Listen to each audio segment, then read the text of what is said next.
హైదరాబాద్ వరద ప్రభావిత ప్రాంతాల్లో ముఖ్యమంత్రి రేవంత్ రెడ్డి ఆకస్మిక పర్యటన చేశారు. బల్కంపేటలో ముంపు ప్రభావిత కాలనీలను ఆకస్మికంగా సందర్శించారు. అమీర్పేట గంగూబాయ్ బస్తీలో పర్యటించారు. బస్తీవాసులతో మాట్లాడి వివరాలను తెలుసుకున్నారు. వరద ప్రభావంపై హైడ్రా కమిషనర్ అధికారులను వివరాలు అడిగి తెలుసుకున్నారు సీఎం రేవంత్ రెడ్డి. డ్రైనేజీ వ్యవస్థను పరిశీలించారు. వర్షాల నేపథ్యంలో సహాయక చర్యలపై సీఎం ఆరా తీశారు.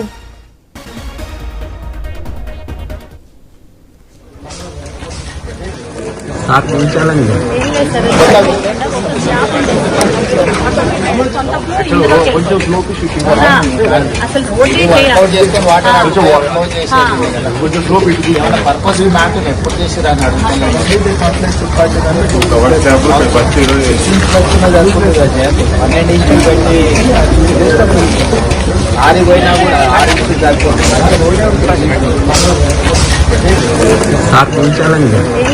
పడిపోకుండా ఒక స్లాబ్ ఉండేది ఆటోమేటిక్ కొంత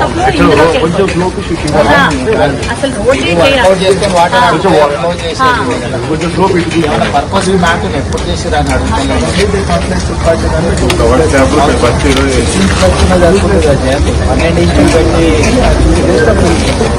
ఆరిపోయినా కూడా పడిపోకుండా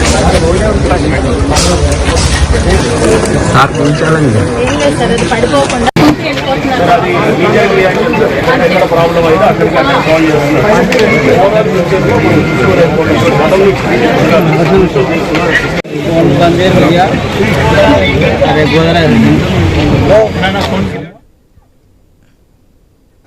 అక్కడికి మనం చూస్తున్నాం గత కొన్ని రోజుల నుంచి కూడా ఎడతెరపు లేకుండా వర్షాలు కురుస్తున్నాయి. దీంతో లోతట్టు ప్రాంతాలన్నీ కూడా జలమయమైపోయాయి. రోడ్లన్నీ కూడా దాదాపు చిన్నపాటి కాలనీలు అన్ని కూడా నీటి మునిగిపోయి చెరువులను తలపిస్తున్నటువంటి సిచ్యువేషన్.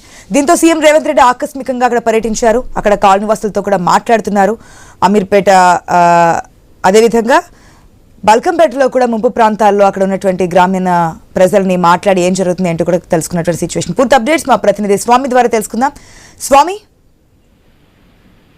ఆశా రాష్ట్ర ముఖ్యమంత్రి రేవంత్ రెడ్డి హైదరాబాద్ నగరంలో ఆకస్మిక తనిఖీలు చేపట్టారు. నగర వ్యాప్తంగా గత కొద్ది రోజులు భారీ వర్షాలతో ఎక్కడ లోతట్టు ప్రాంతాలు ఒకవైపు రీసెంట్ గా హైపేట కావచ్చు, మైత్రివనం, ఇటు బల్కంపేట లాంటి ఏరియాలో పెద్ద ఎత్తున కూడా వరద నీరు వచ్చి ఇళ్లలోకి వాటర్ చేరడం, ఒకవైపు అపార్ట్మెంట్ లాంటి ఏరియాలో వాటర్ వచ్చి జనమంతా కూడా ఇబ్బంది పడుతున్నారు. దీంతో ఆయా ప్రాంతాల్లో ప్రత్యక్షంగా ముఖ్యమంత్రి ఒకవైపు పర్యటించి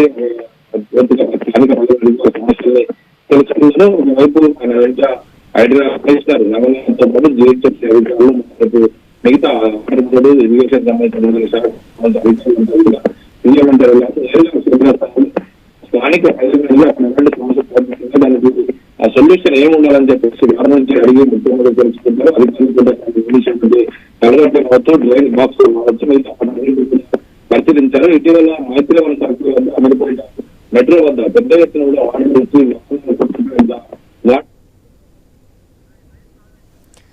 రైట్ స్వామి, థ్యాంక్స్ ఫర్ ద అప్డేట్. మొత్తంగా ఏదైతే వరద ప్రభావిత ప్రాంతాల్లో సీఎం రేవంత్ రెడ్డి ఆకస్మికంగా తనిఖీ చేశారు, ఏదైతే అక్కడ అవస్థలు పడుతున్నటువంటి గ్రామీణులతో కూడా మాట్లాడారు, స్థానిక ప్రజల్ని అధికారులతో మాట్లాడారు.